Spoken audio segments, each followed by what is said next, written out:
I'm Lane Nooney. I am a professor at NYU or something. And yeah, I'm just here to introduce our panelists. So our first speaker on what is panel 4, Computing Institutions and Ideology, is Gill Vidan from Harvard University.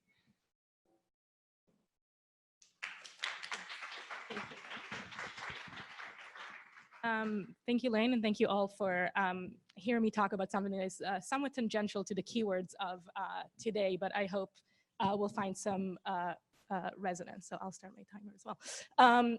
So on March 20th, 1980, the House Government Information and Individual Rights Subcommittee of the US Congress convened a panel to address the confrontation between public cryptography and national security interests.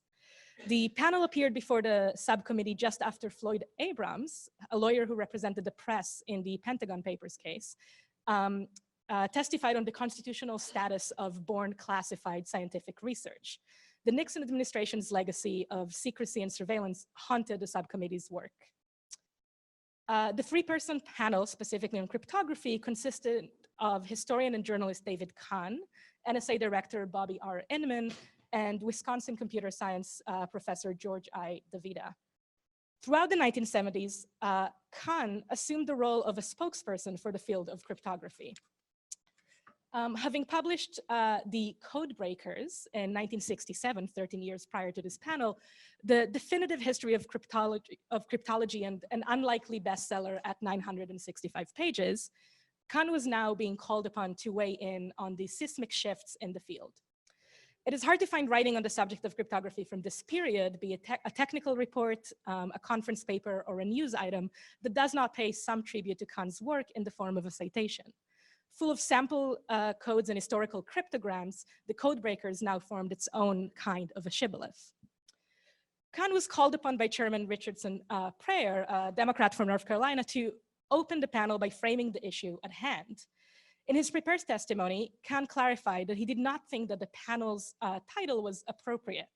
He asserted that the subject was, in fact, non-governmental cryptography. The word public, he explained, may be construed as governmental, as in public corporation, when actually the opposite, private individuals, is meant by the term. Public cryptography was defined as the deployment of cryptographic tools by citizens or commercial businesses as opposed to and in opposition to the government.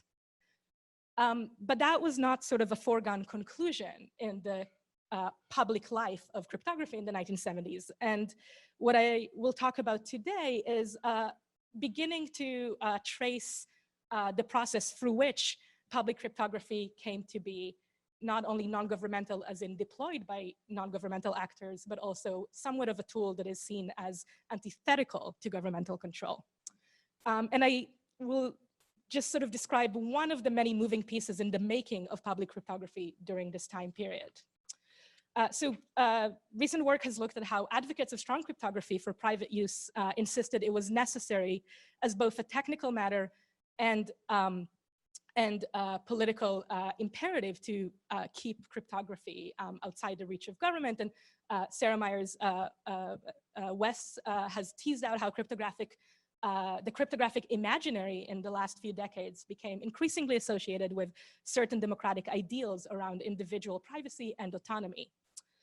As Kahn reminded Congress, public cryptography encompassed a variety of institutional visions, technical arrangements, and social practices. And in what follows, I argue that the ways in which cryptography went public during this period of time cemented its status as both a trustworthy technology in itself and as a solution to the very problem of trust. Cryptography became a technology of trust by offering a means to remain securely connected in the face of systematic precarity. I argue for this by shifting the focus ever so slightly from the concern over privacy to the need to authenticate trusted users in the face of an increasing sense of interdependent, untrustworthy computer systems. And while I am tracing an adjacent genealogy to the computing to the workshop's focus on AI, the epistemic limits of knowing a system and the political visions of good governance and trust that are at the heart of this story have a lot of resonance with the many talks that we've heard yesterday and today. So in January 1972, a few months before an arrest at the Watergate Hotel would make wiretapping front page news, the IEEE magazine Spectrum published a feature surveying the emerging landscape of computer security. The litany of threats ranging from intentional embezzlement to accidental use of magnetic adhesives in an office environment was enough to make, and I quote, any system shaky and paranoid. Serving a variety of potential remedies for the distraught data processing manager, more scrupulous managerial procedures, physical storage locks, and cryptographic hardware solutions, including a requisite recommendation for some light reading of Kahn's The Code Breakers, the article concluded with some social commentary. The recent public outcry over privacy and data banks, speculated the author Charles Beardsley, may well indicate an anxiety caused by ignorance of and lack of participation in the decision-making processes that make use of computer-stored data. Cryptography entered the formal public record in the US in May 1973. The National Bureau of Standards, the NBS, posted in the Federal Registrar a solicitation of proposals for a cryptographic algorithm for protection of computer data during transmission and dormant storage. The need for such a standard, the announcement explained, was the rapid growth in data being processed, stored, and transmitted digitally across government and industry. Such information was not only voluminous, but also valuable, including the transfer of large sums of funds, law enforcement communication, and medical information. It is recognized that encryption, the solicitation continued, represents the only means of protecting such data. Now, it may at first seem counterintuitive that the procedure for keeping such a vast array of sensitive, if unclassified information secret was being solicited from the public and through the very mechanism designed to create governmental bureaucratic transparency. But the very purpose of the NBS standard making process in this area was to solicit a design that remained secure even if the algorithm itself was widely known. Dennis Branstad, a former NSA employee who moved to the NBS in order to lead its computer security initiative, described this feature as one of the requirements of the federal standard to be. Security derived from such a system would have to be based not on the secrecy of the algorithm itself, but only on the secrecy of the key. The impetus for NBS's involvement was premised on the perceived need to develop a standard that a variety of data processing operations within the federal government and in industry could employ. Though a variety of encoding devices was being developed and sold by private producers, NBS had sprung to action on the belief that no system available in the market was actually secure, and that security had not itself was being made enough of a priority. So NBS therefore had the responsibility to both highlight the need for encryption and to make secure options available for general use. Despite this talk of individual privacy and the potential general public's use of an encryption standard, computer security experts at the NBS and in other professional circles considered a rather specific set of threats. The propagation of computerized data processing technology, time-sharing systems, and remote transmission of information left the systems vulnerable to exploitation by skillful, undetectable individuals. Computer systems were shaky and paranoid because their deployment relied on trust in a technical class of workers who could act against their employers and likely go undetected. The threat was equally posed by the opportunist eavesdropper as by the trusted system administrator. The need for encryption then shifted from a focus on secret communication to the domain of limiting access to data and authenticating users, and the target audience was the business executive. In her study of the development of computer security at the Association for Computing Machinery, Rebecca Slayton has demonstrated how different working groups conceived of security in quite different and at times contradictory terms.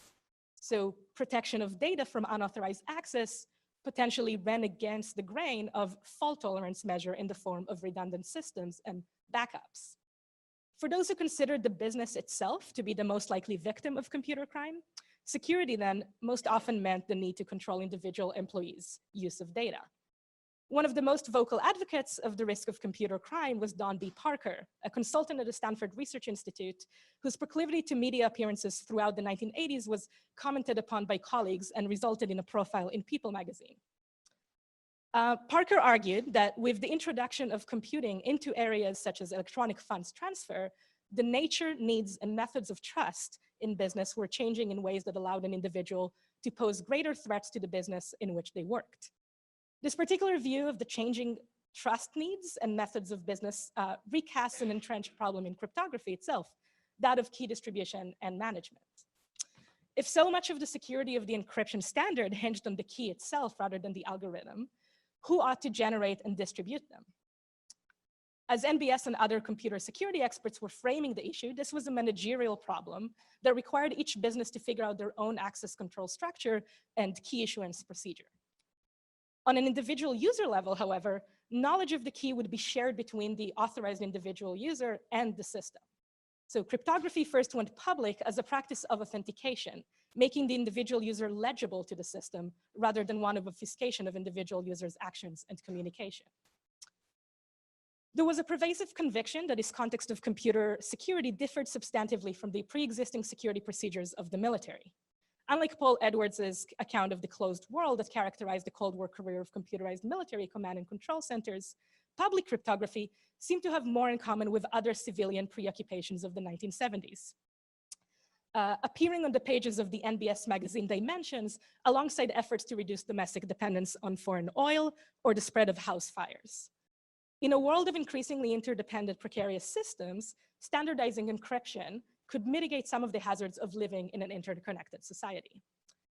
And I'm happy specifically to speak more about the iconography that you can see here on the cryptography piece and the kind of civilizational narratives of cryptography's history that were being advocated at the time, which even extend to extraterrestrial models of intelligence and intelligibility. Interdependence was a key term with which statesmen, cultural commentators, and standard-setting bureaucrats came to see the position of the US throughout the 1970s. Long before he was worried about the end of enlightenment in the face of AI, Henry Kissinger was concerned with how an interdependent global political economy threatened the status of the US as a superpower and had effects on domestic resilience, and he became one of the chief popularizers of the mindset around interdependence. Book ended by 2 oil shocks and the petering out of the end of the Vietnam War, the 1920s brought precarity into the fore of American public life. Historian Daniel Sargent describes how commentators argued that the bicentennial celebration on July 4th, 1976 should be renamed as Interdependence Day. In this sense, the NBS's computer security efforts, though often discussed under general legislative and executive heightened focus on increasing citizens' privacy and governmental transparency, seem to go against the grain. Legislation such as the 1966 Freedom of Information Act, the 1970 Fair Credit Reporting Act, and the 1974 Privacy Act sought to redress the growing loss of control and power asymmetry felt between individuals at the hands of large data collecting organizations. Public cryptography, in this first manifestation, sought to stabilize these organizations' ability to continue their operations despite being vulnerable. At the moment of collective reflection on the interdependence and precarity of socio-technical systems, cryptography purported to offer a way out of the bind, a new mode of trusting in and of itself. Now, it feels odd to discuss public cryptography in the 1970s without addressing what is considered the most significant development of the time. Martin Hellman and Whitfield Diffie's work on public key cryptography, later on picked up by the RSA researchers at MIT. In many ways, considered an architectural and ideological antithesis to the dynamic that I just described above. And indeed, Hellman and Diffie cut their public policy teeth on critiquing the NBS proposed standard and NSA's involvement in this development. And the media coverage of their alleged censorship by the NSA generated much of the public awareness of the field of cryptography itself. These interrelated moments of butting heads with the NBS and NSA were quite consequential in constructing the public as a non-governmental understanding of cryptography. Yet, what I argue today is that the concern with establishing trust through cryptography, rendering it a technology of trust, is a thread that carries through the various transformations of the new cryptography over this decade and has some important continuities. In his study of verifiable computer systems, Donald Mackenzie has argued that the context of security, one in which trust is problematic, as he puts it, throws into relief the foundational role that trust commonly serves outside that context, where it is often unnoticed. If the presumption is that actors are malicious, the steps taken towards establishing a secure environment can reveal what are the necessary conditions of trusting the system as a whole. And while that observation is certainly true, what I'm tracing here and over the longer project in the last, covering the last 5 decades, is the ways in which actors themselves articulated the problem of trust along visions of political order and good governance, and how certain architectures of cryptography in turn delineated the very possibility of living together in an electronic society. Thank you.